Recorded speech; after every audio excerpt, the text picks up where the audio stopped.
Bonjour à tous, Gérard Allard, je suis le vice-président de France Asso Santé et je vais animer ce premier webinaire de France Asso Santé Pays de la Loire. Euh, Merci Monsieur le directeur général d'avoir accepté cette invitation à ce premier webinaire. À travers l'écran, vous aurez, là je vois qu'il y en a 50 en ligne, la présence de 50 représentants d'usagers de nos associations fédérées au sein de France Asso Santé Pays de la Loire, et qui sont pour la plupart engagés comme représentants des usagers dans des établissements de santé.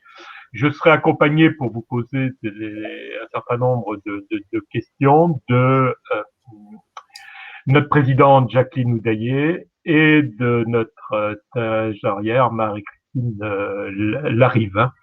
Notre propos, on a dit qu'on consacrerait environ 1h30 à nos échanges, donc on a prévu 3 parties. Le vécu et le ressenti des usagers durant cette crise sanitaire, la place et le rôle des associations agréées du système de santé dans notre système de santé régional, et on vous présentera une enquête que nous avons réalisée auprès de nos représentants des usagers.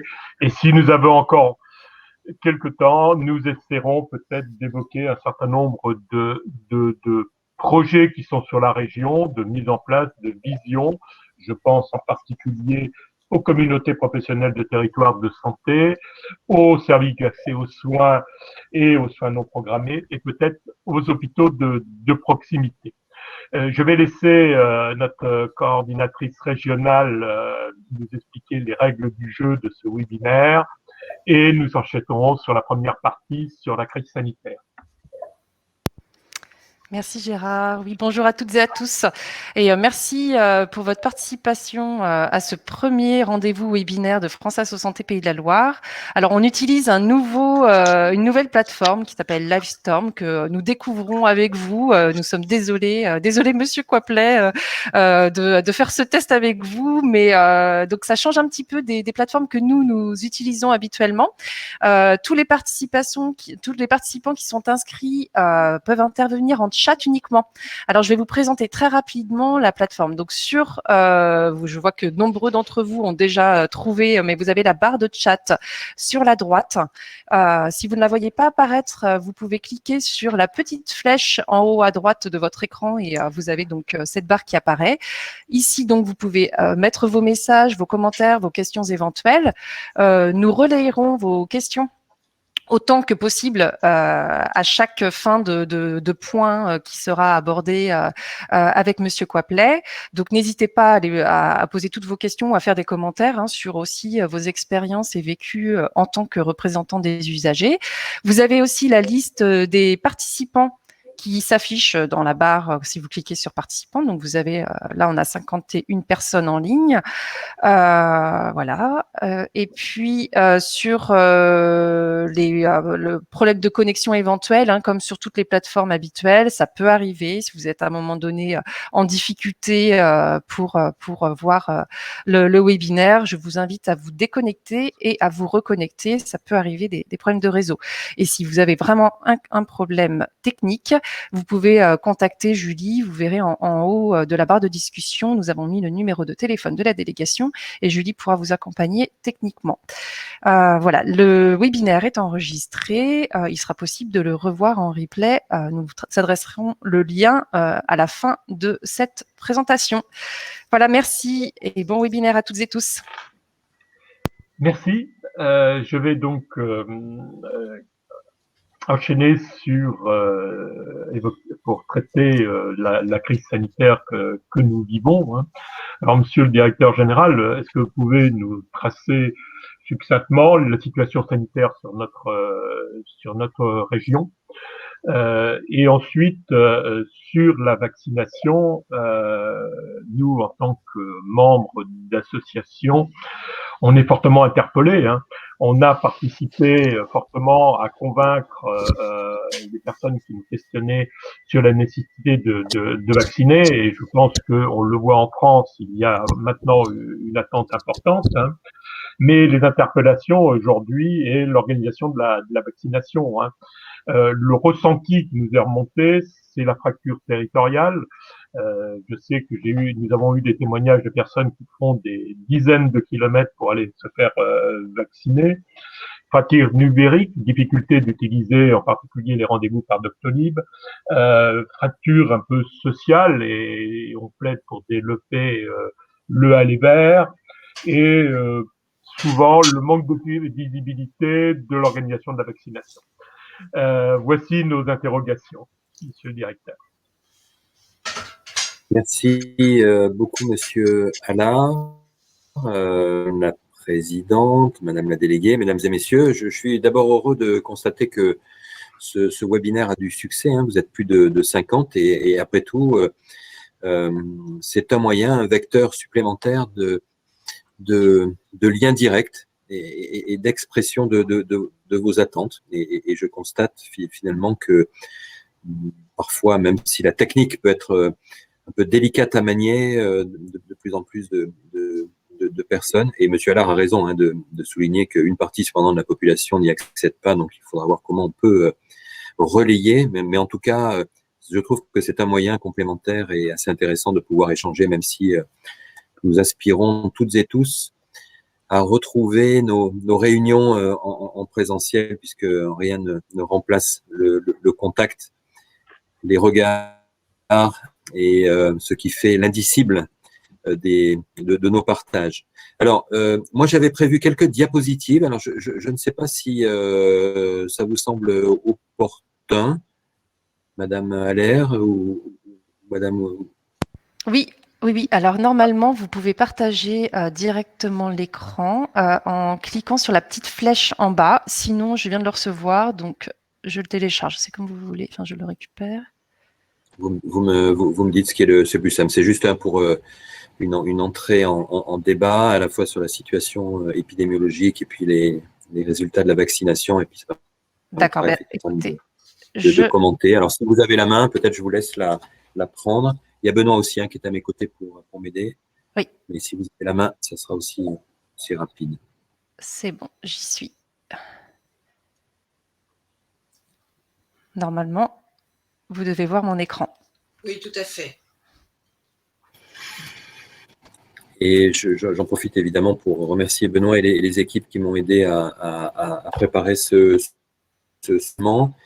Au fond, avant de vous passer les diapositives, je trouve que finalement, il y a désormais, grâce à vous, grâce aux médias, grâce à tous les professionnels de santé, une forme d'acculturation aux enjeux, aux indicateurs, aux analyses épidémiologiques. Je crois que c'était Jérôme Salomon qui disait que, à l'instar de l'équipe de France de football, tout le monde est devenu entraîneur et tout le monde est devenu épidémiologiste. Mais après tout, tant mieux, parce que il y a encore quelques mois, savait ce que voulaient dire les taux d'incidence, les taux de positivité, la cinétique telle qu'on l'a décrite. Donc c'est peut-être bien, il faut peut-être le voir aussi comme cela. C'est-à-dire que je trouve que dans les échanges que nous avons, les usagers, les représentants d'usagers que vous êtes sont souvent extrêmement bien informés.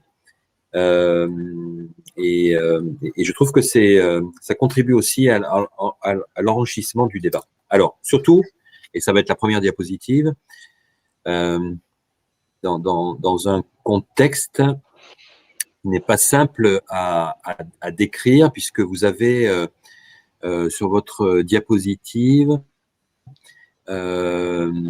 l'analyse aujourd'hui de nos indicateurs épidémiologiques d'anticipation, si je puis dire, parce que c'est ceux qui nous permettent ensuite, heureusement ou malheureusement, d'anticiper presque mécaniquement entre 8 et 15 jours plus tard l'impact que ces indicateurs ont et auront sur l'offre de soins. Mais enfin, on voit une situation où Nous restons en Pays de Loire depuis quelques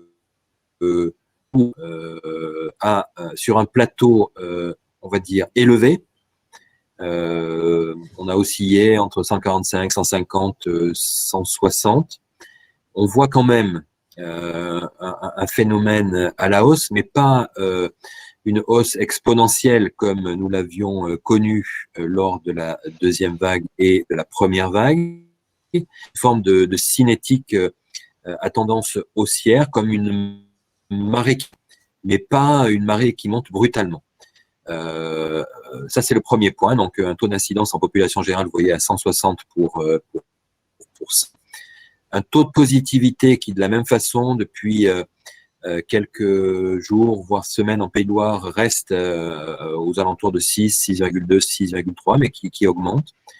Et une évolution, donc ça, c'est révélé, plutôt à la hausse, avec ensuite des disparités départementales et infradépartementales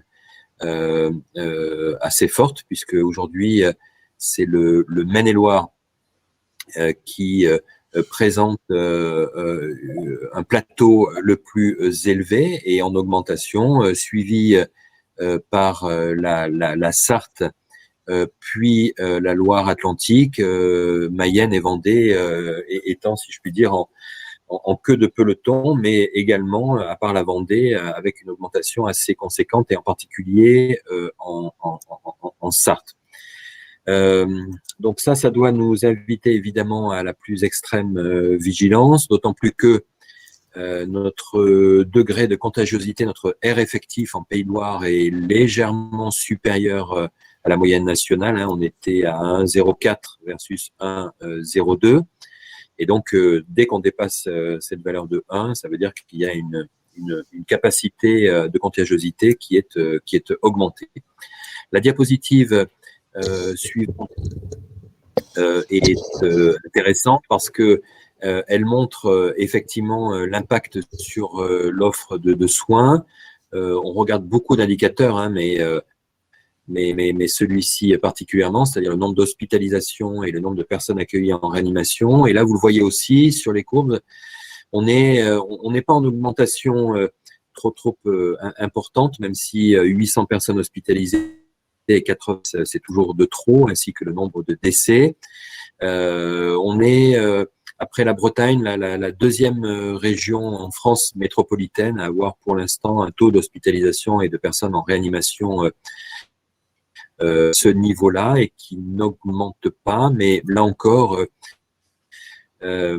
face au virus et à ces incertitudes, je me garderai bien de faire quelques pronostics que ce soit, parce qu'immanquablement, avec des taux d'incidence aussi élevés, on a et on aura des impacts sur l'offre de soins. Ce qu'on constate, c'est que les indicateurs de mortalité, morbidité baissent chez les personnes les plus âgées, et ça, c'est un signe extrêmement encourageant, lié, bien entendu, à toutes les actions de prévention, de respect de mesures barrières, de la stratégie TAP, tester, alerter, protéger, mais également de la vaccination.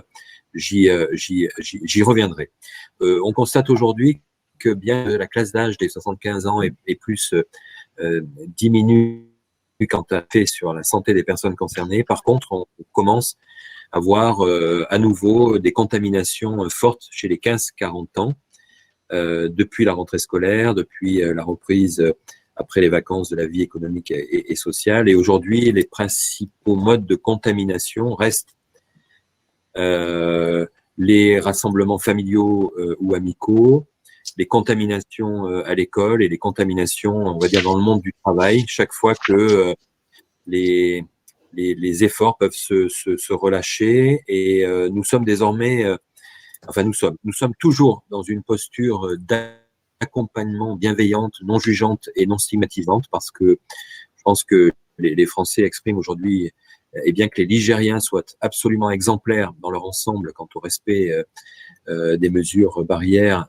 une forme de lassitude, donc exprime une forme de lassitude, et donc on est plutôt dans une dynamique de réduction des risques sur le thème. Écoutez, ça peut arriver que on soit à un moment donné exposé à des risques, Il n'est pas grave, ni honteux, ni surtout pas d'être culpabilisé ou se sentir coupable quand on a des symptômes, mais au contraire, dès que ces situations arrivent, eh bien, de pas hésiter à se faire dépister, pas hésiter à évoquer les personnes que j'ai rencontrées, les cas contacts, et surtout à respecter l'isolement si je suis testé positif. La diapositive suivante montre le pourcentage désormais des variants, qu'ils soient dits d'origine britannique, le variant 1, dits d'origine sud-africaine ou brésilienne, les V2 et les V3, et puis dits d'autres variants, puisque vous avez sûrement été informé sur le fait que la Bretagne est confrontée à un variant de nouvelle génération. Nous savons que le virus mute, quoi qu'il en soit, mais il mute parfois dans des conditions assez spécifiques. Et en Bretagne, donc, c'est un virus qui apparemment devient plus difficilement détectable sous test nasopharyngé. Et donc, va obliger effectivement non seulement à cribler, mais aussi à séquencer ce virus avec le risque qu'il soit potentiellement plus virulent et contagieux. Alors, notre région, vous le voyez, hein, si je fais les 66% plus le 66%, hein, c'est la. Oui, Benoît, c'est V1 plus V2 plus V3, c'est ça? Non, c'est que V1 plus les V2, V3. On voit que on est à 75% aujourd'hui de variants autres que l'originel, si je puis dire. Et donc, c'est un risque supplémentaire, même si là encore c'est difficile de l'interpréter parce que on se situe pratiquement à des niveaux proches des Hauts-de-France, par exemple, et pour autant on n'a pas le même vecteur exponentiel que certaines régions. Donc là aussi, l'exercice est redoutable parce que nous savions et nous savons qu'à partir du moment où les virus autres que l'originel sont déterminants, majoritaires, alors l'accélération est de mise. Donc, sommes-nous sommes-nous au départ du pic d'une troisième vague avec un pic épidémique qui augmente? Sommes-nous simplement un tassement? Bon, voilà. Donc, en tout cas, point de vigilance supplémentaire à avoir par rapport à l'émergence désormais très majoritaire dans notre région des autres variants. Et vous voyez que selon les départements, c'est encore plus marqué, puisque par exemple, la Loire-Atlantique est aujourd'hui à 80% de variants, donc 8 variants sur 10 sont d'origine britannique, brésilienne ou sud-africaine. L'autre diapositive, je vous en remercie. Voilà, donc rappel comment nous avons fonctionné avec nos partenaires de santé dans chacun des départements. L'objectif, comme cela a été dit, d'avoir un pilotage resserré et de confiance, c'est-à-dire que nous nous réunissons chaque semaine et parfois 2 fois par semaine avec ce que nous avons appelé le G5, c'est-à-dire les 5 établissements supports de groupements hospitaliers de territoire, à charge ces établissements de répondre non seulement à leurs problématiques intramuros, mais surtout et avant tout territoriales, et avec l'appui des directions départementales, faire le lien avec tous les acteurs dans les départements et ou au niveau régional lorsque cela est nécessaire, afin de pouvoir prévenir, anticiper et accompagner au mieux la réponse en matière d'offres de soins. Et ça nous a plutôt bien réussi jusqu'à présent, puisque c'est un pari de la délégation et de la confiance qui est porté avec les acteurs du territoire, considérant que, et c'est repris dans Monsieur Allard,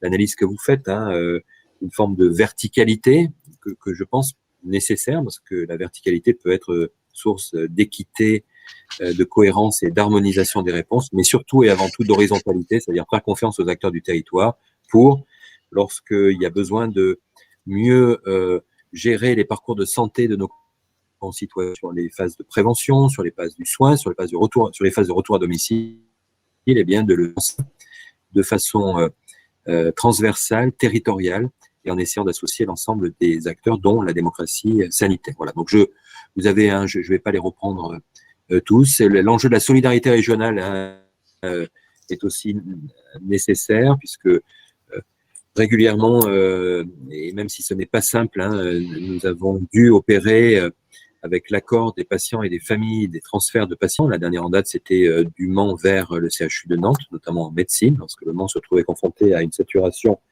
de la réponse. Et puis, vous le savez, nous sommes actuellement, et c'est la 3e fois que nous le faisons dans notre région, une région à taille humaine, mais qui a été capable depuis le début d'accueillir des patients d'autres régions.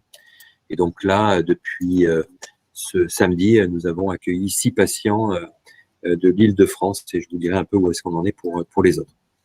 L'autre diapositive, si vous le permettez, reprend donc des courbes où vous voyez en jaune, je me rapproche un peu, la courbe du Covid. La courbe en vert représente les personnes non Covid qui sont toujours accueillies dans les services de réanimation, et notre objectif, c'est de faire en sorte qu'on puisse à la fois accueillir les patients touchés par la Covid et ceux non Covid. Et vous voyez effectivement les effets, notamment en première vague, de la déprogrammation. Ça, c'est les premières courbes, et la dernière qui est tout en haut en bleu, qui montre jusqu'où nous sommes montés en capacitaire. Et donc la première vague, ça a été une déprogrammation à 100%, hormis les activités urgentes, les personnes touchées par le cancer ou d'autres opérations mettant en jeu la vie des personnes. Donc déprogrammation qui a fait que le système s'est arrêté pour répondre essentiellement aux patients Covid, jusqu'à plus de 400 patients, pour redescendre à une deuxième vague où nous sommes montés un peu moins haut avec une déprogrammation qui était plutôt aux alentours de 20%, variable selon les établissements. Et pour l'instant, nous tenons avec ce que nous avons appelé une forme de clapet de sécurité, c'est-à-dire qu'on demande aux établissements de toujours en garder, excusez-moi, sous le pied, 15% de leur lit pour augmenter progressivement chaque fois qu'il y a besoin. Et donc, depuis la deuxième vague, bon jour, mauvais jour, nous tenons dans cet équilibre du clapet de sécurité à 15%. Aujourd'hui, par contre, nous étions à 10%, donc on voit que c'est effectivement tendu. Pour ouvrir ensuite des lits supplémentaires, eh bien, c'est évidemment, on poursuit l'efficience au sens noble du terme des parcours, amont et aval.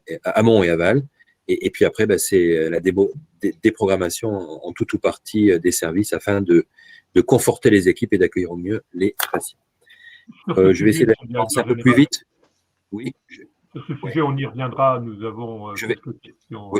Oui, je sais, monsieur Alain. Je vais essayer d'aller vite pour surtout aller au débat et pas que ce soit simplement les diapositives. Donc là, vous avez la répartition donc depuis le début entre les lits non Covid en vert, et vous voyez que selon les saisons, il y a quand même des patients à accueillir.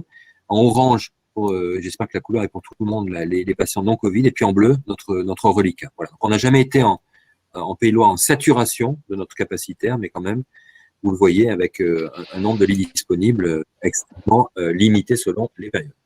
L'autre diapositive, donc de la même façon, là vous avez les lits Covid, non Covid, on a même mis les lits de moyen séjour, de santé mentale ou d'HAD qui sont occupés. Je vous laisserai bien sûr ces diapositives pour que vous puissiez en bénéficier sans difficulté. Voilà, donc vous avez ensuite la question de la déprogrammation, où on voit par établissement et par structure le pourcentage de déprogrammation. On voit que ça a été plutôt uniforme la première vague, un peu moins la deuxième vague, et selon les établissements, ça a plus ou moins déprogrammé, y compris d'ailleurs à l'intérieur même des établissements publics. On pourra y revenir si vous voulez, mais enfin, on a toujours essayé d'ajuster et de trouver le juste équilibre où, en première vague, ça a été assez massif. On n'a pas réfléchi, on a dit tous les établissements du programme. Et depuis la deuxième vague, on essaie d'avoir une approche un peu plus précise, c'est-à-dire de ne pas déprogrammer trop vite, trop fort, parce que nous essayons jusqu'au dernier moment de pouvoir répondre aux patients non Covid, parce qu'après, nous savons tous qu'il y a un impact dans le domaine de la santé en termes de perte de chance et ou de renoncement aux soins, et donc de garder cet le plus possible. On va passer à l'autre diapositive. Bon, voilà, donc Ça, c'est tout ce que nous pour poursuivre l'activité, maintenir les activités de cancérologie, la PMA, et puis là, c'est peut-être plus un focus sur les suites de ce qui s'est passé lors de l'Axos, mais on va peut-être passer plus rapidement cette diapositive. Voilà, donc des actions à poursuivre et à amplifier, ça pourra nourrir nos débats aussi, hein, c'est-à-dire poursuivre le décloisonnement ville-hôpital, sanitaire médico-social, fluidifier les parcours, privilégier les entrées directes plutôt que le passage aux urgences, la volonté partagée de coordination des parcours, l'association des usagers, les dispositifs dual et verts.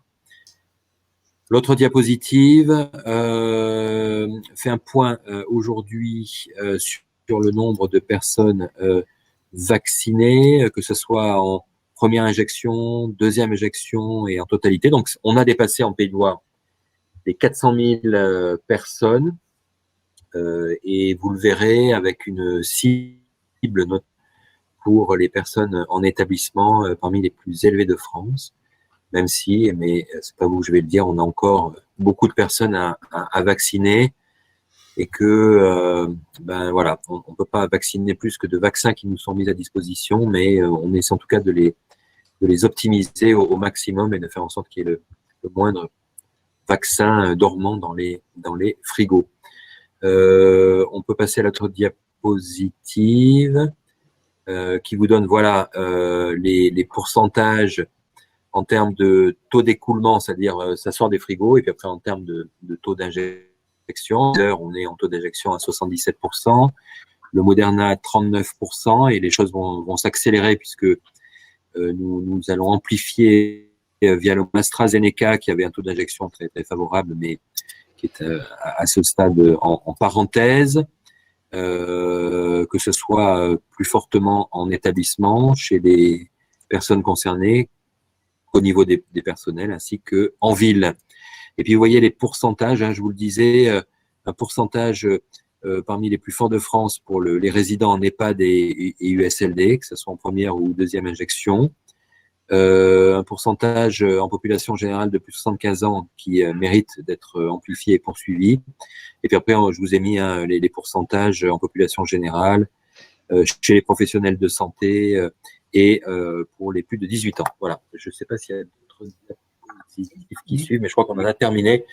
Voilà, c'était vraiment pour vous donner quelques lignes, quelques informations, mais je pense que vous les connaissez aussi bien que moi. Et maintenant, je suis prêt à répondre à toute question ou interrogation. Désolé, j'espère que je n'ai pas été trop long.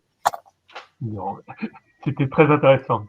Et merci. Et toutes les informations, je le redis aux collègues représentants des usagers, vous le retrouvez sur le site de l'ARS en mettant Covid, et vous aurez toutes les informations. Je crois qu'il y a le bulletin 2 ou 3 fois par semaine. Peut-être qu'on va aborder le sujet. Alors juste, je fais un peu de publicité pour le bulletin. Oui. Là aussi, hein, pour que vous soyez bien informés, oui, c'est 2 fois par semaine, le mardi et le vendredi. Et vous, monsieur, je sais que monsieur Allard le regarde, il y a une rubrique très intéressante aussi du docteur Pierre Blaise, qui, une fois par semaine ou une fois tous les 15 jours, essaie de faire une analyse de l'évolution. Excusez-moi de vous avoir. Marie-Christine Larive, nous avons évoqué les déprogrammations. Nous avons quelques questionnements. Marie-Christine, si tu veux y aller. Oui, bonjour. Effectivement, avec cette situation épidémique, il y a eu des déprogrammations. Alors, comme vous le disiez, pas dans des domaines qui sont proches du maintien en vie. Néanmoins, la question se pose sur est-ce que les opérations vont retrouver dans une limite assez proche la normale, parce que ce n'est pas parce qu'il y a maintien de la vie qu'une opération déprogrammée ne peut pas générer des difficultés pour les gens. Ça, c'est la première question.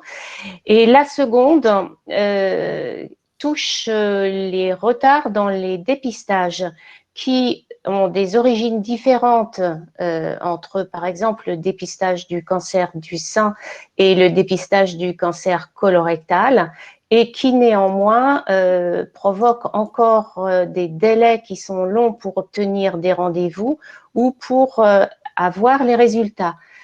Qu'en est-il dans ce domaine, s'il vous plaît?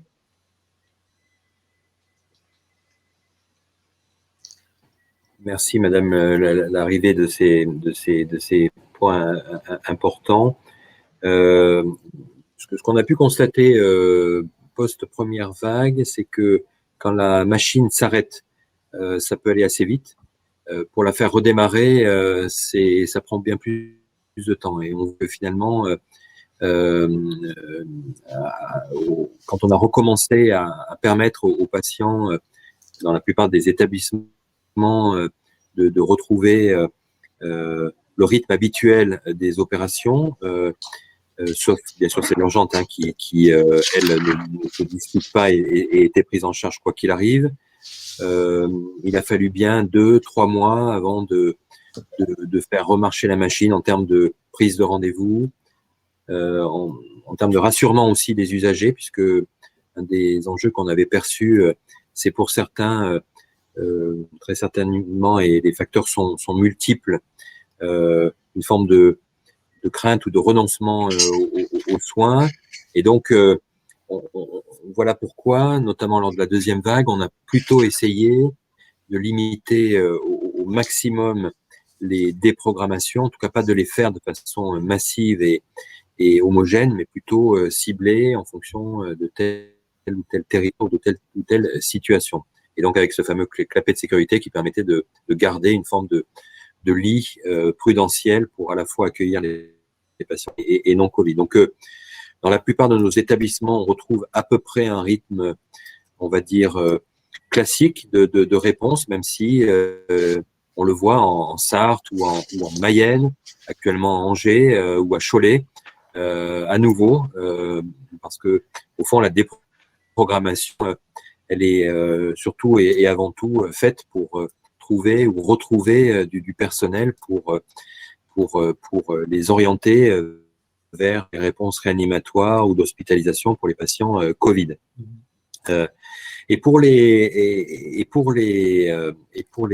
dépistages, ce qu'on constate en effet, c'est que on a notamment pour le dépistage du cancer du sein constaté une baisse en Pays de Loire, sachant qu'on est toujours la première ou une des premières régions de France avec Centre Val de Loire quant au taux de dépistage, mais on voit une forme de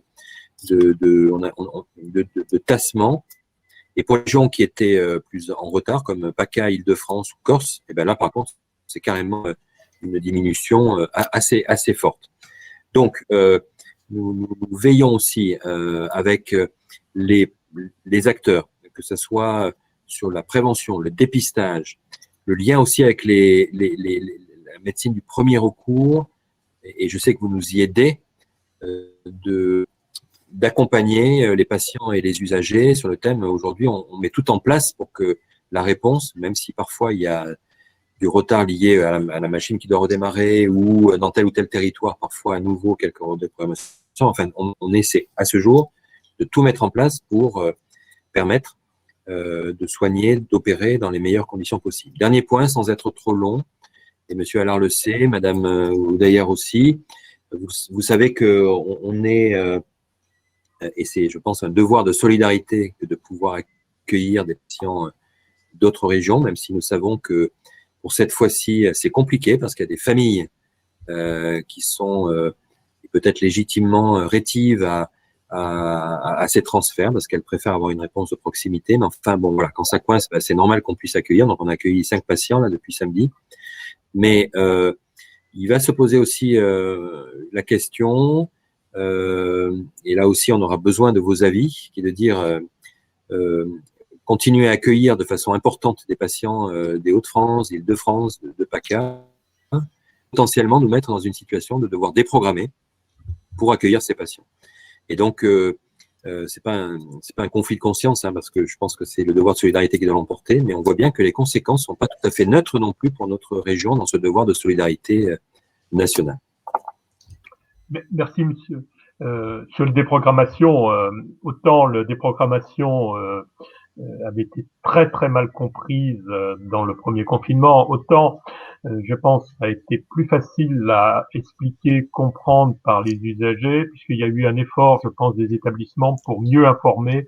Et cette partie information est très importante lorsqu'on déprogramme et donner des perspectives. Alors justement en lien, et je vois qu'il y a des questions sur le chat, et c'est Jacqueline Daillé qui va l'évoquer, c'est quelle coopération entre les différents établissements. Oui, la coopération public-privé, est-ce que c'était un bon exemple? Est-ce que c'était la norme? Est-ce que c'était marginal? Est-ce que ça a bien fonctionné? On se pose beaucoup de questions sur ce problème public-privé. Merci Madame la Présidente. Pour nous, elle était une évidence parce qu'on ne voyait pas comment sur un territoire donné tous les acteurs ne pouvaient pas coopérer. Donc, lors de la première vague, elle était massive. Donc, il y a eu effectivement des coopérations qui se sont mises en place avec du prêt de personnel, des opérations qui se sont opérées du public vers le privé, des réponses également en termes de formation des personnels du public pour le privé, la capacité aussi dès le début, vous le savez, que j'ai eu d'autoriser des lits dans le privé, près d'une trentaine au cas où.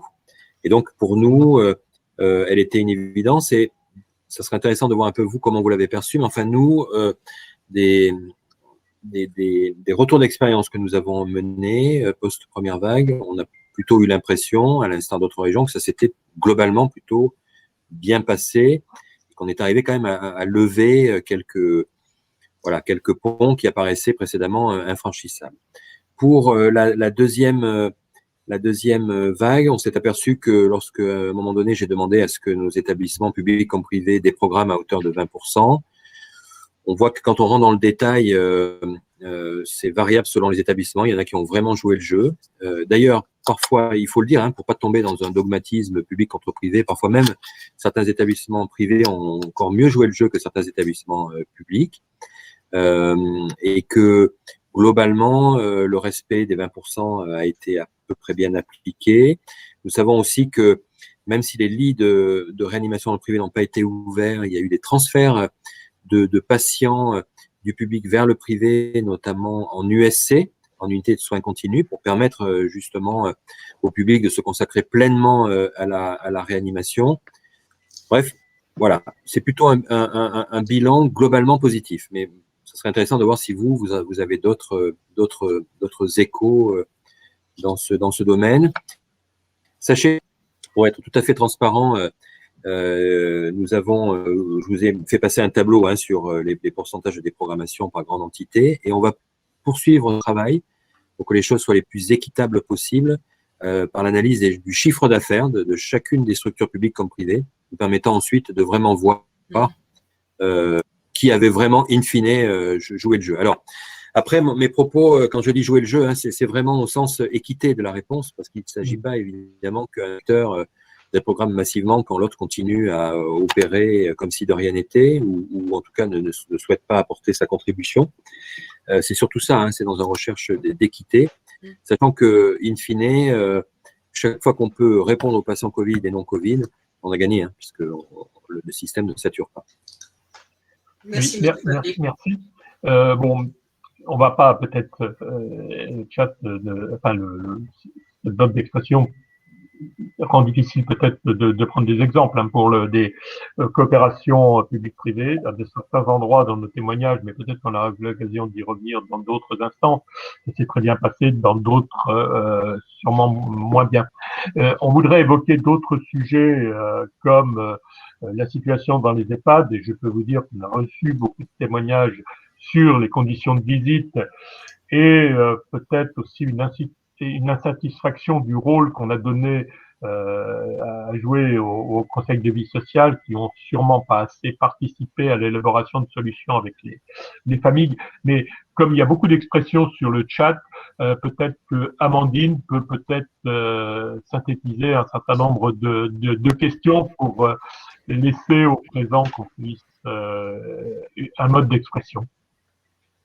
Oui, effectivement, vous avez répondu aussi au fur et à mesure. On avait beaucoup de questions sur la coopération publique-privée et sur l'occupation aussi des lits Covid. Alors, juste une petite précision.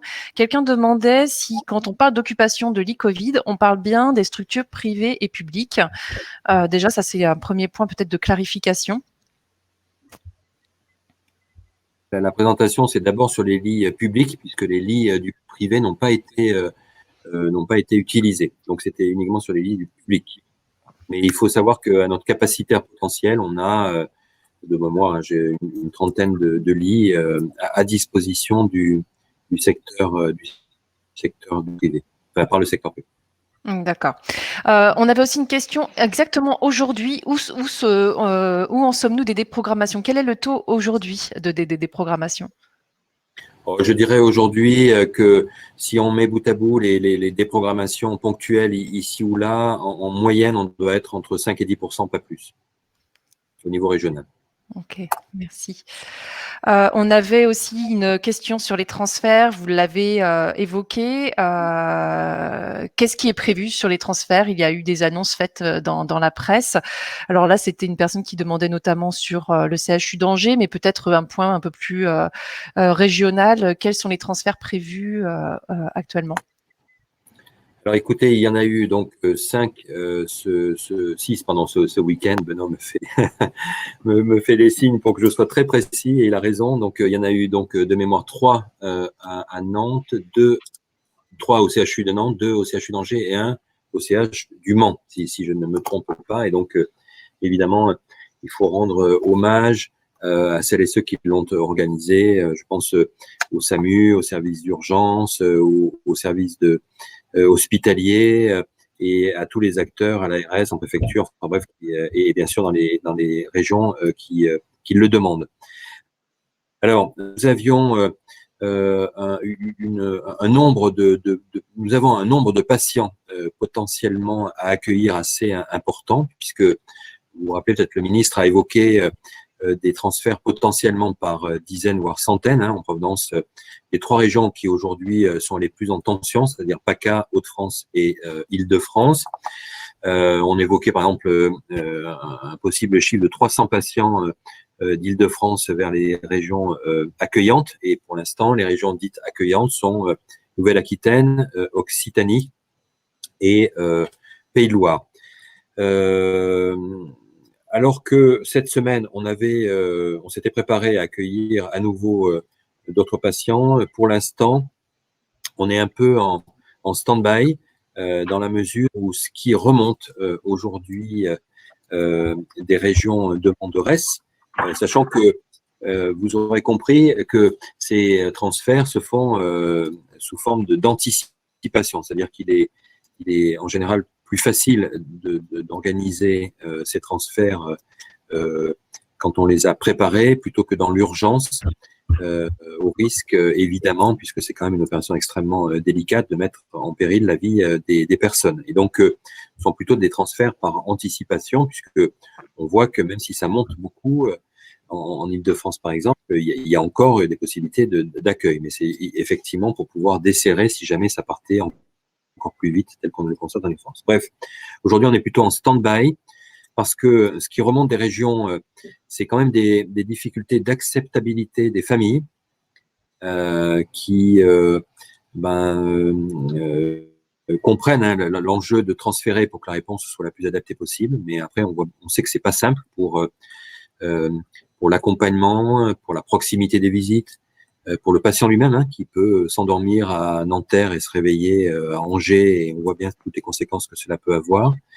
Voilà. Donc, on est pour l'instant en stand-by, mais on s'y prépare parce que ça peut continuer à arriver. Et donc, vous l'avez vu, les transferts ont été par hélicoptère et par petit avion. Il y a aussi, comme on l'avait fait lors de la première vague, la possibilité que ça se fasse à nouveau par train sanitaire. Donc, on attend les consignes du ministère. Très bien, merci. Et juste dernier lot de questions avant de passer au point suivant. On a beaucoup de questions aussi sur la vaccination et sur le rôle des différents acteurs dans le déploiement de la campagne vaccinale en région.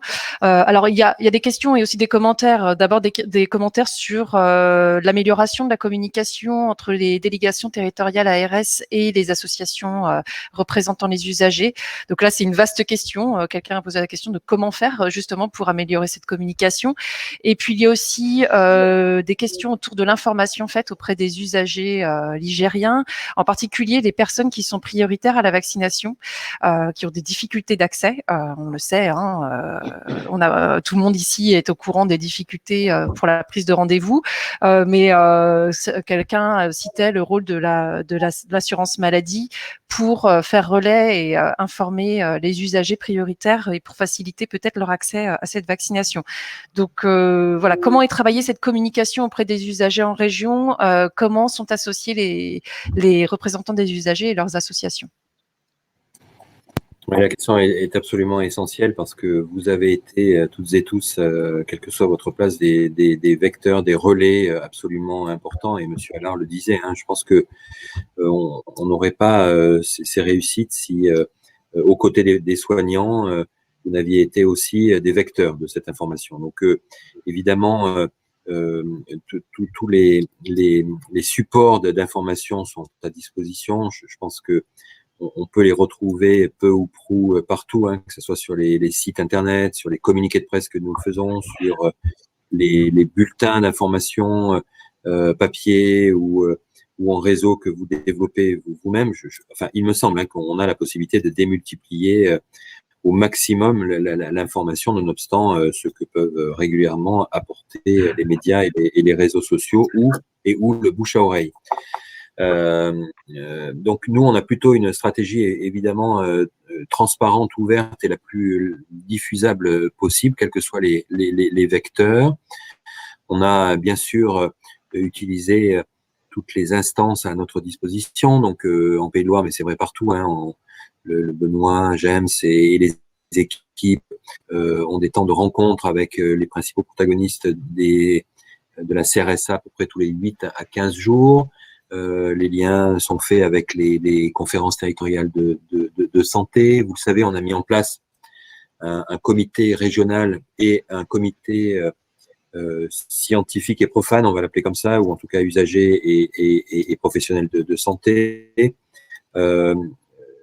Il faudrait voir d'ailleurs dans les perspectives si dans les comités opérationnels départementaux, vous êtes assez bien représentés, puisque vous savez que sous l'égide des préfets et des directeurs territoriaux, exactement. Et je pense que là, on a un vrai sujet qui est que ça ne doit pas seulement rester entre élus, soignants, institutions, mais je pense que votre place y est tout à fait utile et nécessaire. Et donc, on peut en parler parce que j'y pensais encore récemment, je me suis mis dans la composition.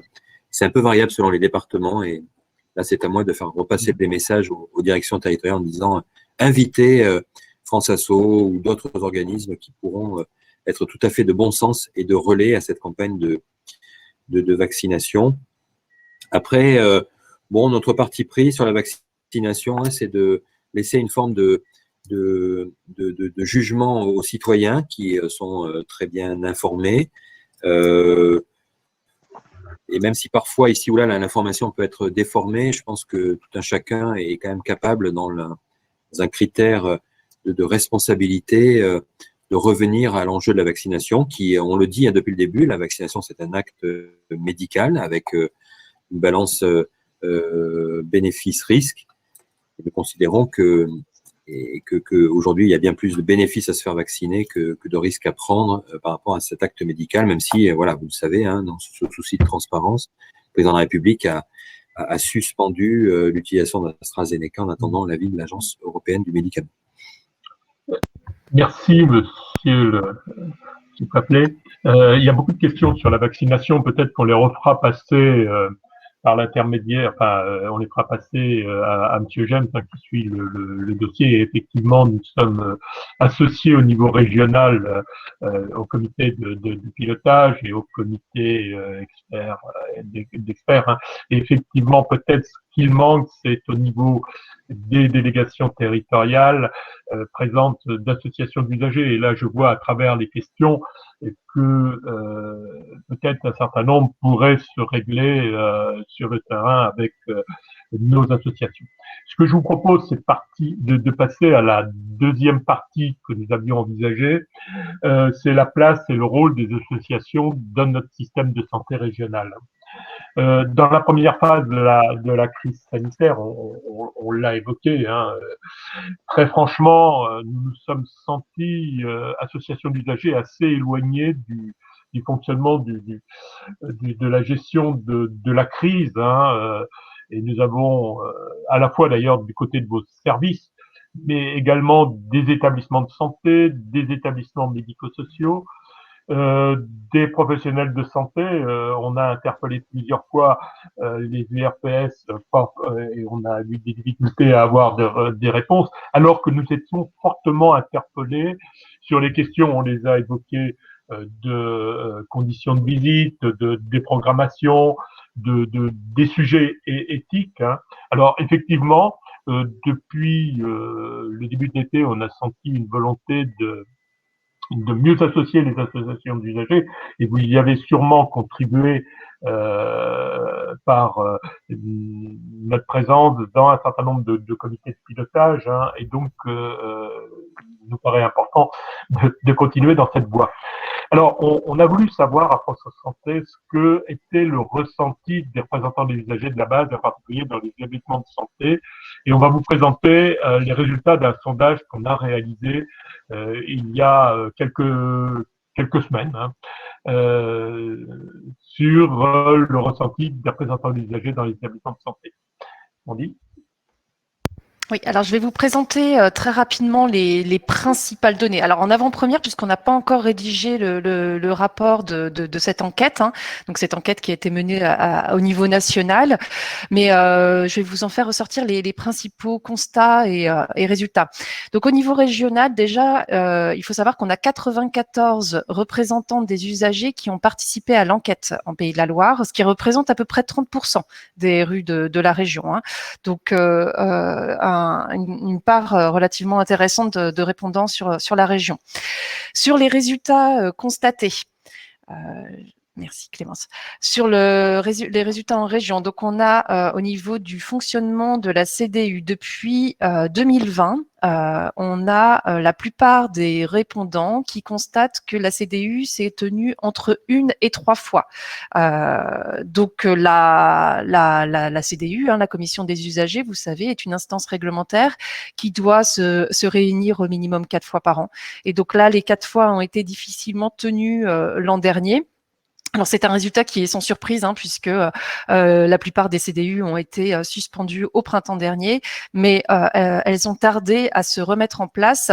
Et je le rappelle, l'Agence régionale de santé avait adressé un courrier en fin d'année à l'ensemble des établissements de santé de la région pour leur rappeler donc cette obligation d'organisation des CDU au niveau des établissements et l'importance d'associer les usagers, notamment dans le contexte de crise sanitaire. Pour autant, donc elles ont tardé à se remettre en place et très peu ont été organisées en distanciel, alors que c'était possible également à défaut de pouvoir se réunir en présentiel. On a seulement 13 répondants sur 94 qui indiquent que la CDU s'est tenue en visio ou en audioconférence. Sur l'exercice du mandat de représentant des usagers, alors en dehors, hein, des réunions plus formelles, type commission des usagers ou cellule de crise, on a 60% des répondants qui indiquent avoir été en contact informel avec des représentants de l'établissement de santé. Donc 60% des 94 RU ont eu ces contacts et se disent satisfaits, voire très satisfaits des contacts établis avec l'établissement de santé. Mais le revers de la médaille, c'est qu'on a toujours donc 30% des représentants des usagers répondants qui n'ont eu aucun contact avec l'établissement de santé depuis le début de la crise. Sur les plaintes et réclamations, on n'observe pas d'augmentation en termes de volume des plaintes et réclamations depuis l'année 2020, sur l'année 2020. Par contre, on a une augmentation, on a un quart des répondants qui indiquent qu'on a une augmentation des plaintes et réclamations en lien avec les déprogrammations des soins et des consultations. Sans surprise, hein, au vu des mesures prises. Il en est de même concernant les visites des proches. On a 31% des répondants qui indiquent qu'on a une augmentation des plaintes et réclamations concernant les visites des proches. Alors, ce qui est à noter, c'est que très rares sont les représentants des usagers qui indiquent avoir été associés, soit pour participer, donner leur avis sur les mesures prises, soit pour participer à la communication qui serait faite auprès des usagers des établissements de santé. Et un autre chiffre en lien avec les plaintes et réclamations, c'est 11 RU qui, depuis 2020, disent ne pas avoir accès du tout aux plaintes et réclamations. 11 RU sur les 94 répondants. Sur la participation à la gestion de crise, donc on a 60 RU qui indiquent qu'une cellule de crise a été mise en place au sein de l'établissement au moment de la première vague en particulier pour gérer justement les mesures au niveau de l'établissement. Par contre, sur ces 60 qui indiquent l'existence et la mise en place de cette cellule de crise, seulement 6 ont été invités à y participer. Concernant les cellules ou comités d'éthique, on a 26 représentants des usagers qui ont répondu sur 94 qu'une cellule ou un comité d'éthique s'était réuni pour discuter des choix éthiques en matière de soins et de réanimation. Mais on en a seulement 16 sur 26 qui indiquent y avoir été associés, à savoir que les 16 RU qui ont été associés étaient déjà partie prenante aux réflexions éthiques dans l'établissement de santé. Donc, c'était préexistant à la crise. Donc, on a toujours 80% des RU, plus de 80% des RU de la région qui ne sont pas associés aux réflexions éthiques qui concernent les usagers des établissements de santé en région Pays de la Loire. Donc ça, c'est un chiffre très important. En synthèse, sur la perception, le ressenti des RU, on voit bien ce chiffre central, 74%. 74% des RU qui ont répondu à l'enquête n'ont pas l'impression aujourd'hui d'être mieux associés à la vie de l'établissement que lors de la première vague, donc il y a un an. Voilà. Ces résultats vous seront communiqués prochainement dans une synthèse.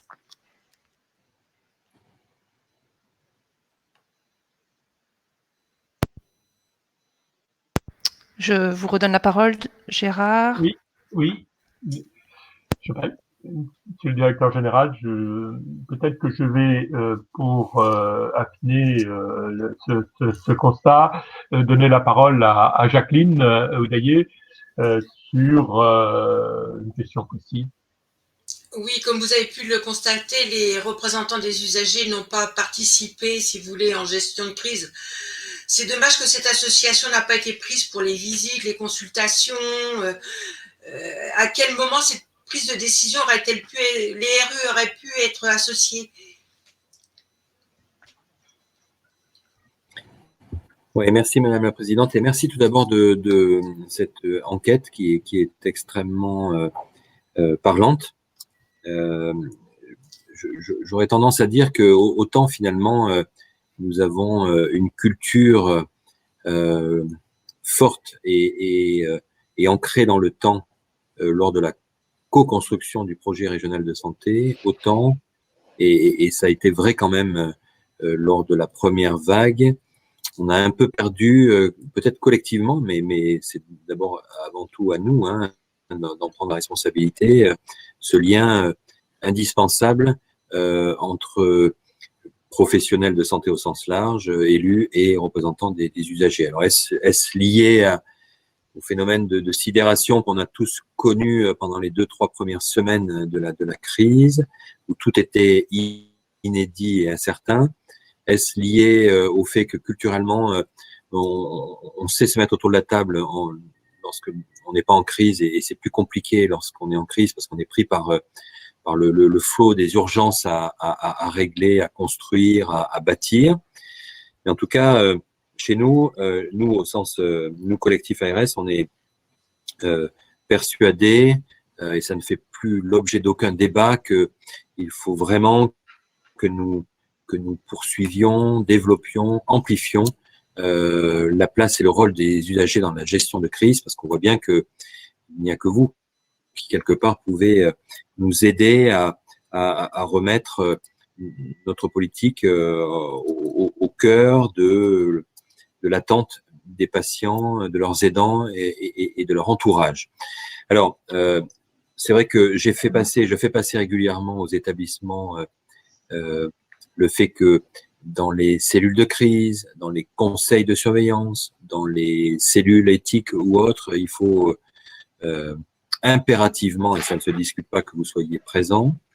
Ça vaut aussi pour nos instances, on l'a vu, quant aux instances opérationnelles départementales, où il faut que vous y soyez. Donc, je vais refaire passer des messages afin que vous puissiez désigner des représentants dans ces comités opérationnels départementaux. Et puis, peut-être, est-ce qu'il faut trouver d'autres modalités d'éducation, Madame la Présidente, des usagers, innover ou trouver d'autres formules? Moi, je suis à votre disposition pour qu'on essaie de voir ensemble s'il n'y a pas des chemins qu'on n'a pas encore parcourus et qui permettent, au-delà du principe qui est acquis pour nous, que vous soyez présents, parce qu'au fond, celles et ceux qui me connaissent savent que un des enjeux de notre administration de santé, au-delà de la démocratie représentative, c'est que vous puissiez jouer pleinement votre rôle de démocratie participative, et que notre système ARS demain, qui est un système, je vous parle très directement, encore semi-présidentiel, si on le compare à nos institutions politiques, vers un régime plus parlementaire. Merci, monsieur. Merci de votre réponse. Peut-être Marie-Christine pourrait préciser nos attentes sur les enjeux éthiques et la place des usagers. Oui, monsieur le directeur, quel pilotage des réflexions éthiques en lien avec la crise en région a-t-il été établi par l'ARS? Quelle place des usagers dans les réflexions éthiques, les cellules d'éthique, les consultations d'éthique est-il fait et défendez-vous auprès des établissements de santé? Merci, madame. Je pense que c'est déjà l'objet de notre comité d'experts dans lequel j'ai souhaité que les représentants des usagers soient présents à la même place et avec le même rôle que les scientifiques et ou les représentants de l'espace éthique. Donc, ce sont des sujets que nous évoquons régulièrement et je vous invite les uns et les autres, évidemment, à ne pas hésiter à solliciter ce comité qui, pour moi, est un outil d'aide à la décision et aussi un outil très politique et stratégique comme orientation dans ces enjeux d'éthique, parce qu'on voit bien que depuis le début de cette crise, nous sommes sans arrêt à devoir arbitrer entre liberté et sécurité, entre protection et autonomie, entre responsabilité et devoir. Enfin, et parfois, si je résumais, on est même à devoir arbitrer entre la peste et le choléra, sachant que nos chemins de choix sont tellement ténus que voilà, c'est la ligne de crête à chaque fois. Donc ça, c'est déjà pour moi votre place et votre rôle plein et entier dans ce comité. J'y vois aussi dans les instances, évidemment, comme la CDU, comme les conseils à la vie sociale, comme les instances de la CRSA ou des conférences territoriales de santé, le fait que au-delà de l'action, on puisse la guider par des enjeux philosophiques, sociologiques, bref, de sciences sociales et humaines, parce que cette crise, elle touche avant tout chacune et chacun d'entre nous. Voilà, donc je souhaite vraiment teinter notre action de dimension humaniste, éthique, philosophique, et vous pouvez tout à fait nous y aider dans votre rôle d'expert. Merci. Amandine, Oui. Alors, je pense que donc là, on a des réactions par rapport à la fois à la présentation et je pense à la mention du courrier que vous aviez adressé en décembre dernier à l'ensemble des établissements de santé. On vous avait alerté effectivement à la fois sur la suspension des CDU et aux difficultés rencontrées par les représentants des usagers qui tentaient d'être en contact avec les établissements. Donc, vous avez réagi, vous avez adressé un courrier à l'ensemble des établissements de santé pour rappeler que la CDU n'est pas une option, mais qu'elle c'est bien une instance réglementaire qui doit se réunir au minimum 4 fois. Vous avez souligné dans le courrier la possibilité de les organiser à distance, à défaut de pouvoir le faire en présentiel, si souhaité par les établissements.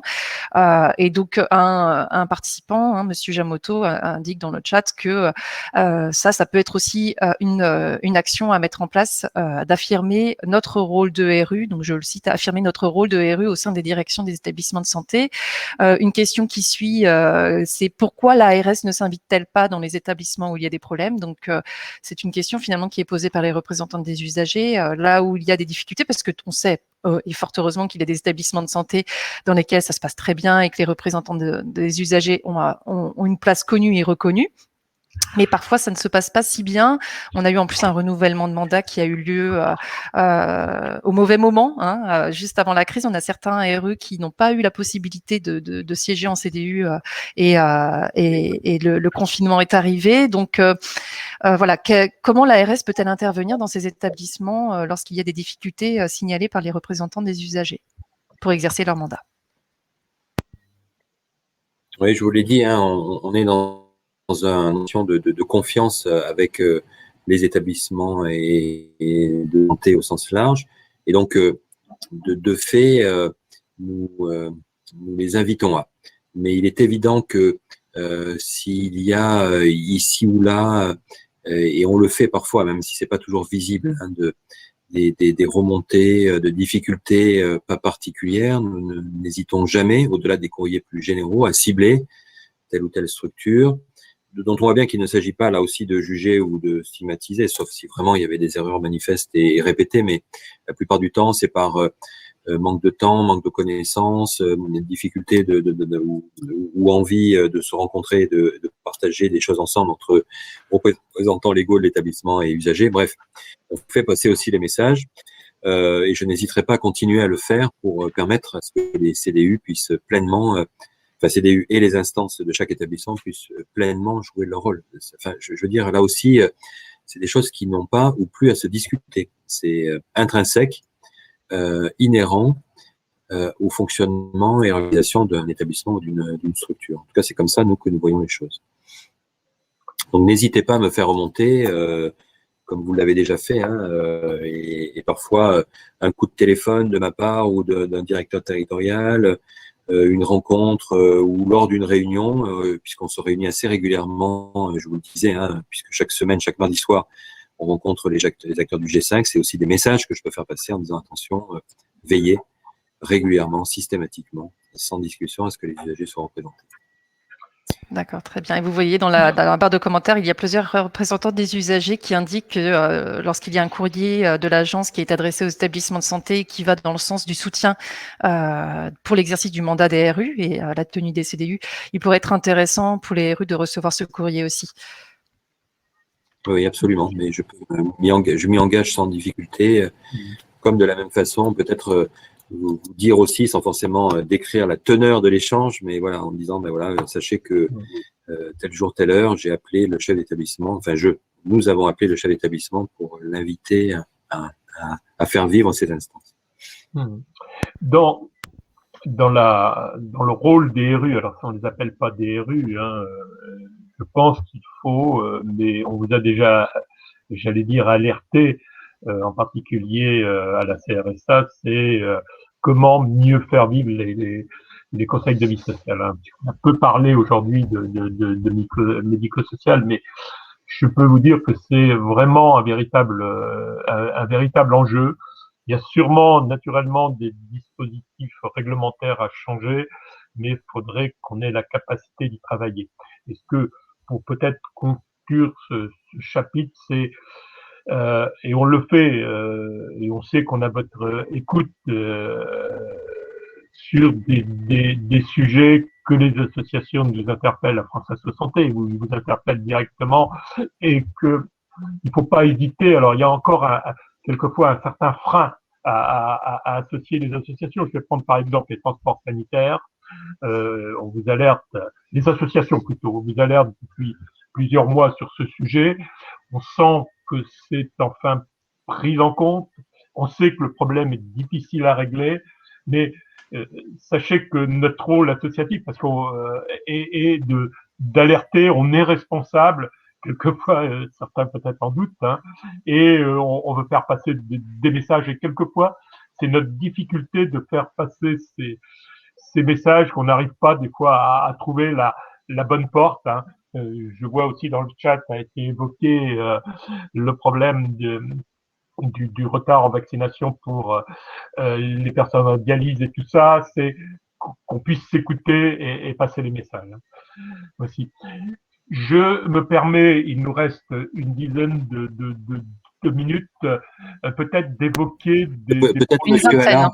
Une vingtaine. Excusez-moi, sans vous couper, et je m'en excuse, Monsieur Allard, mais c'est vrai que bon, là encore, ça vaudrait peut-être le coup qu'on prenne un peu le temps pour se mettre autour de la table pour essayer de voir comment on peut soutenir et dynamiser les CVS. On a déjà quelques idées, hein, de se dire est-ce que finalement on pourrait aussi trouver une voie par l'approche territoriale et tester, expérimenter une réponse qui soit à échelle de plusieurs établissements sur un territoire, y compris en rapprochant CDU et CVS, quand on sait que c'est compliqué d'avoir une permanence de représentativité et aussi d'engagement, parce que c'est déjà très lourd de s'occuper de ses proches et de donner de son temps, c'est encore plus difficile, notamment pour les jeunes familles. Il y a peut-être aussi des modalités justement via les réseaux, enfin les supports DSI, hein, qui permettraient à distance ou d'une façon un peu différente d'agir. Enfin bref, sachez que nous, on est tout à fait à votre disposition pour réfléchir sur des formules un peu innovantes et expérimentales dans des territoires. Pour peut-être terminer, oui, il nous reste 20 minutes, comme signale Amandine, sur maintenant les projets nouveaux qui sont en perspective dans notre système de santé régional. Et naturellement, toujours le même sujet, l'implication des usagers dans des projets comme les communautés professionnelles de territoires de santé, où en sommes-nous. Nous avons fait à France Asso Santé beaucoup d'efforts pour mobiliser les usagers. Quelle est votre vision? Je vais vous dire très franchement, on a lu les projets de santé, c'est des évolutions. Quelquefois, on souhaiterait qu'ils soient un petit peu plus ambitieux. Ça, c'est le premier point que qu'on voulait évoquer. Deuxième point, service d'accès aux soins, c'est-à-dire la prise en charge des soins non programmés. Des expérimentations sont en place sur la région. Quelle est votre vision pour les mener à bien? Est-ce que tout le monde va vouloir contribuer? Et vous pouvez peut-être aussi nous dire un mot sur les hôpitaux de proximité. Il y a de forts engagements qui sont donnés sur ce sujet financier. Comment, j'allais dire, en définitive, les associations, par l'intermédiaire, par exemple, de France Asso Santé, seront amenées à réfléchir sur ces projets. Merci, Monsieur Allard. Là, vous avez évidemment évoqué des outils, des moyens d'une politique qui essaye de continuer à favoriser l'accès aux soins dans sa fonction de régulation d'effections, dans sa et en particulier dans des territoires où nous savons que cet accès aux soins, au regard de la démographie médicale, est particulièrement en tension. Ça veut dire que là aussi, très clairement, et il faut que nous, on ait également le réflexe que lorsqu'il y a des projets de santé, de communautés professionnelles de territoire de santé, lorsque nous travaillons sur le système d'accès aux soins, le SAS, ou lorsque nous sommes en train de travailler sur la la modernisation et la labellisation de ces hôpitaux de proximité, vous puissiez être systématiquement associés. Vous vous rappelez peut-être, pour celles et ceux qui sont là depuis le début, en Pays de Loire d'ailleurs, on avait indiqué que on n'engageait pas plus de crédits, on ne signait plus de contrats, que ce soit des contrats locaux de santé, des CEPOM, des ACI pour les CPTS, s'il n'y avait pas un label KIP, QUIP, qui voulait dire une action tournée vers la qualité, avec et pour les usagers, le U, I d'innovation et P de prévention. Voilà, donc c'est une sorte de rappel à chacune et chacun d'entre nous de se dire, voilà, on s'engage pas, on donne pas de crédit, on lance pas on ne valide pas de projet de santé s'il n'y a pas au moins ces 4 points. Bon, je suis pas certain qu'on y arrive toujours. En tout cas, il y a la volonté y est encore, évidemment. Alors, pour les CPTS, vous le savez, c'est une réponse qui se déploie avec plutôt succès, qui est une modalité d'exercice coordonné à vocation populationnelle et sur un bassin de vie plus important et qui vise à permettre à des professionnels de santé, à partir d'un diagnostic, de porter ensemble des réponses en matière d'accès aux soins, de soins programmés, d'action de prévention, de permanence des soins et de le faire donc sur une échelle plus constituée. Donc, on a désormais un grand nombre de PTS, j'ai plus le chiffre en tête d'ailleurs, qui sont désormais soit sous ACI, soit en validation, soit en projet. Et donc, nous accompagnons ces professionnels de santé, mais dans une démarche qui soit la plus transversale et pluridisciplinaire possible. C'est-à-dire que vraiment, ça doit embarquer tous les professionnels de santé, pas que les médecins. Ça doit embarquer pas seulement les professionnels de santé du premier recours, mais aussi le lien avec le lien avec le médico-social, le lien avec les acteurs de prévention et les acteurs et les représentants des usagers. Donc là encore, n'hésitez pas à me faire remonter si dans un projet de santé, si dans la validation d'un document avant financement, vous vous sentez pas assez informé ou associé, j'y veillerai systématiquement.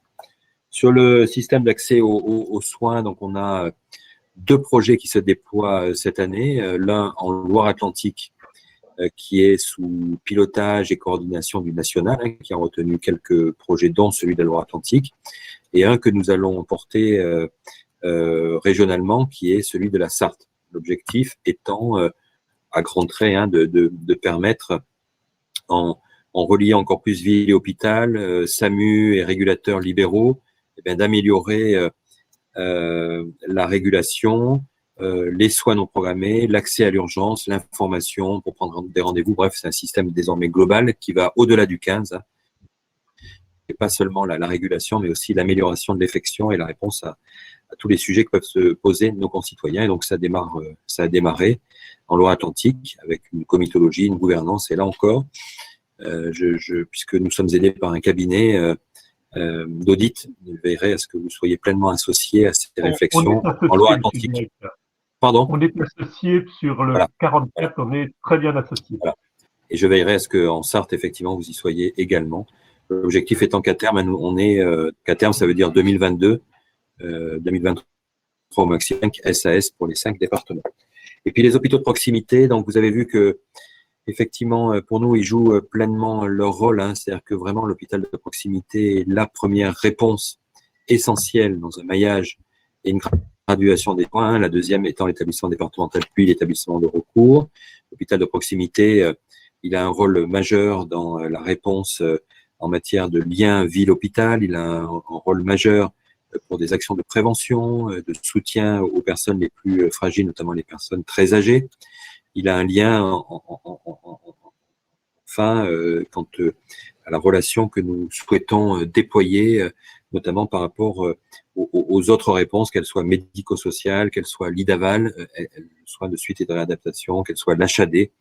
Bref, c'est un maillon absolument indispensable. On a consacré des moyens très conséquents puisqu'on a fait 2 appels à manifestation d'intérêt pour aider ces établissements à moderniser leur immobilier et leur système d'information avec des crédits pratiquement à hauteur de 2,8 millions d'euros. Nous avons été aider le conseil régional qui a apporté 800 000 euros de soutien complémentaire. Nous poursuivons cet accompagnement et nous le poursuivrons avec à la fin la labellisation de ces établissements qui doivent comporter une activité de médecine, encore un peu de chirurgie légère et d'ambulatoire et plus d'obstétrique. Mais par contre des réponses pour les personnes dans leur bassin de vie. Et donc on va rentrer dans un système de labellisation qui, pour faire simple, fera que ces établissements n'auront pas ou plus seulement un financement à l'activité, mais une dotation populationnelle et territoriale qui leur permettra, quelle que soit l'activité, d'asseoir leur fonctionnement et leur organisation. Et donc, à partir du second semestre 2021, on va commencer ce travail de labellisation. Et là encore, nous veillerons à ce que vous soyez pleinement informés et associés à cette labellisation. Oui, merci. Amandine, tu as... Oui, alors on a plusieurs questions qui sont et certains commentaires aussi. Je reprends une question de Monsieur Jacques Aquet. Quelles dispositions concrètes comptez-vous prendre au niveau régional pour remédier au moins partiellement la situation de fracture territoriale et sociale qui était évoquée en début de réunion? Ça serait presque développer tout le PRS parce que ça fait partie effectivement de notre réduction des inégalités sociales et territoriales comme un enjeu absolument fort du projet régional de santé. Mais il est évident que quand on parle d'un PRS avec universalisme proportionné, c'est-à-dire qu'on s'adresse à la santé de tous les Ligériens, mais on a une attention particulière pour les territoires ou les personnes les plus fragiles. Et donc notre stratégie, c'est vraiment de considérer que si globalement on s'en sort plutôt bien en région Pays de la Loire comparativement à d'autres régions, on a quand même la Sarthe, la Mayenne, le sud Vendée et y compris d'autres territoires de notre région qui commencent à avoir des problématiques d'accès aux soins parce qu'une démographie médicale en grande tension. Et donc, on travaille très concrètement à tous les dispositifs d'aide à l'installation et au maintien, même si nous savons évidemment que l'aide est suffisante mais pas nécessaire, ça ne s'accompagne pas d'une politique d'aménagement du territoire en marquant tous les acteurs, parce qu'aujourd'hui, les professionnels de santé ne s'installent dans un territoire que s'il avait réglé la question du travail du conjoint, la scolarité des enfants, la proximité avec un plateau technique, le fait de plus travailler seul. Bon, voilà, donc il y a toute une dimension très forte dans ce cadre-là. Il y a un deuxième enjeu qu'on n'évoque pas toujours, qui est la question de l'attractivité de nos territoires pour les jeunes étudiants de santé. Et je reste persuadé que de la façon dont ces jeunes étudiants, qu'ils soient médicaux ou paramédicaux, ont été accueillis, compagnonnés, formés, est tout à fait déterminant pour la suite de leur carrière, le choix de la discipline et leur implantation. Donc, on a un énorme travail à faire pour continuer à diversifier les lieux et maîtres de stage, pour continuer à apporter toutes les réponses en termes d'aide au transport, de e-learning, d'implantation dans les territoires et en essayant de régler la question de la famille et du conjoint. Et puis, on a aussi un enjeu qui est quand c'est vraiment trop tendu, c'est de ne pas hésiter, comme on l'a déjà fait dans certains territoires, à la délégation de missions ou de tâches. Aujourd'hui, le développement des infirmières en pratique avancée, la délégation à des psychologues sous l'égide ou la complémentarité des psychiatres, la délégation de missions à des pharmaciens, des infirmiers, des sages-femmes, le déploiement des systèmes d'information, et puis l'innovation via l'article 51 sont autant de mesures que nous essayons de déployer. Ce qu'on constate au fond, c'est que globalement, nos résultats sont positifs, puisqu'on doit être la seule région en France aujourd'hui à avoir un solde positif entre départ et arrivée de médecins généralistes, par exemple. Mais il est vrai que quand on va dans certains territoires, on en est encore loin, voire la situation se stabilise, voire s'aggrave.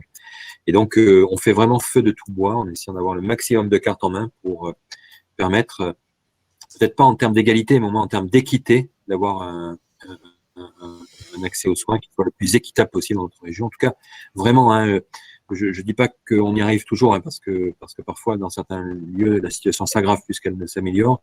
En tout cas, notre volonté est vraiment très forte et on le fait pas seul, on le fait avec les élus, on le fait avec l'assurance maladie, on le fait avec les usagers, on le fait avec tous les soignants, parce que c'est vraiment quelque chose de très systémique et qui embarque tout le monde, et pas seulement une affaire de spécialistes. Et simplement pour compléter votre propos, est-ce que vous pouvez préciser votre vision sur les intérimaires dans le milieu hospitalier, votre vision, enfin votre position par rapport à l'intérim, et préciser également le nombre d'infirmiers en pratique avancée dans les Pays de la Loire? Ouais, alors c'est vrai que l'intérim dans le secteur hospitalier est parfois nécessaire parce qu'on a besoin de cette forme de souplesse, mais il devient extrêmement délétère lorsqu'il est la règle. Et nous avons malheureusement certains établissements pour lesquels c'est l'intérim qui permet d'assurer la continuité et la permanence des soins. Donc mon discours n'est pas anti-intérim, mais plutôt un intérim qui soit le plus régulé possible, et que on considère qu'il n'est là que conjoncturellement et pas structurellement. Et voilà pourquoi en Pays de Loire comme en Bretagne, on a mis en place un système de marché à échelle régionale pour essayer au moins de réguler les prix. Je ne dirais pas qu'on y arrive toujours. Deuxièmement, c'est un peu ce que j'indiquais, hein, c'est-à-dire de voir comment dans certains établissements on peut trouver des réponses un peu différentes afin d'atténuer cette pression de la continuité ou de la permanence des soins. Vous savez peut-être que, par exemple, en Sarthe, on est en train d'expérimenter des équipes paramédicales d'urgence qui sont une réponse complémentaire à un service d'urgence H24, J7. Alors c'est pas une réponse low cost ni dégradée par rapport à ce qui se passe actuellement, mais c'est de considérer que peut-être quand on constate une activité moindre en heures profondes de la nuit ou dans certaines parties de la journée ou de la semaine, eh ben, une réponse qui reste sécure mais un peu différente qu'une médicalisation à 100%. Voilà. Donc c'est ça aussi qu'on essaye de déployer. Alors après les IPA, c'est la question. Je pourrais vous donner par écrit le nombre d'IPA qu'on a. On en a beaucoup formé dans les deux universités, Angers-Tours et Nantes. Et les promotions vont commencer à sortir. On y croit beaucoup. Parce que l'IPA, c'est pas seulement des agents de coordination, c'est vraiment des agents qui demain, enfin c'est un nouveau métier intermédiaire entre paramédical et médical, et pour lequel je pense qu'on va pouvoir effectivement dans certains territoires permettre d'avoir une réponse un peu différente de celle qu'on a aujourd'hui. Mais je vous donnerai le chiffre de combien d'IPA on a en Pays de Loire. Très bien, merci. On n'a pas pu de toute façon prendre toutes les questions. Il y en avait beaucoup. On s'excuse pour celles et ceux non, qui mais je m'engage à y répondre à l'issue. Très on bien, vous donnera merci beaucoup. Ce Merci. que je constate dans le chat, c'est que nos représentants disent ça serait bien d'avoir une rencontre tous les mois. Alors, je vais pas on va pas vous déranger. Enfin,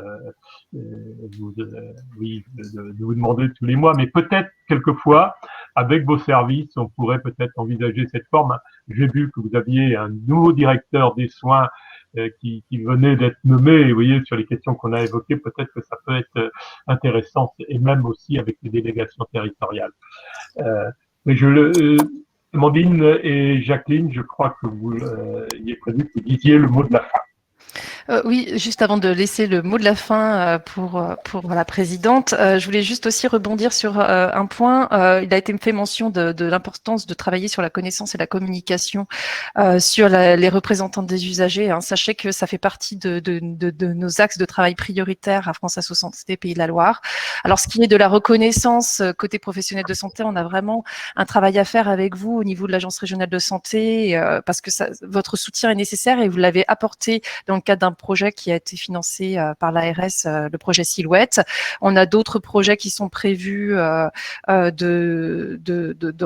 clip vidéo qui a été signalé comme par les établissements de santé et par les représentants des usagers comme étant une action à mener au niveau des établissements de santé. Donc ça aussi, c'est une action, un projet qui est en cours. N'hésitez pas pour les membres associatifs adhérents à France Asso Santé à venir rejoindre notre groupe de travail dédié à cette question. Et pour la reconnaissance au niveau des établissements de santé, je pense qu'effectivement, ça pourra être suivi avec l'Agence régionale de santé. Voilà, c'était le point que je voulais émettre. Je laisse la parole à Madame Oudaillé. Eh bien, moi, je vais remercier M. Coaplé de nous avoir permis de l'avoir pendant 1h30, de répondre à une partie des questions posées par les participants, hélas pas tous, mais je sais que Amandine, vous pouvez la contacter la délégation et on répondra aux questions qui sont restées en instance.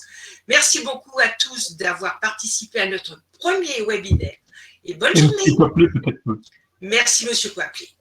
Ainsi que Monsieur James, qu'on n'a pas pu voir, qui est resté caché de nos écrans. Oui.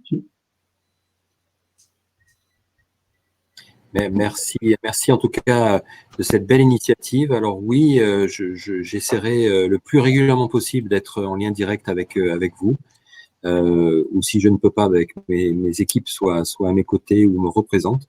J'ai trouvé extrêmement intéressant, et même si je vois que la liste des questions s'allonge, mais on va essayer d'y répondre parce que elles seront partageables. Et vraiment à votre disposition, parce que ce soit Fransasso ou d'autres représentants, vous le savez, hein, on a ici à l'ARS une conseillère autonomie en la présence de Noémie Nolot qui nous aide aussi à considérer que les orientations, les décisions que nous prenons n'ont de sens que si elles aident la vie des gens, quoi. Voilà. Et donc, vous êtes là aussi pour nous le rappeler. Et je voulais vous en remercier. Merci, Monsieur Coapley. Oui. Merci à tous. Merci, bonne journée à tous. Bonne fin de journée.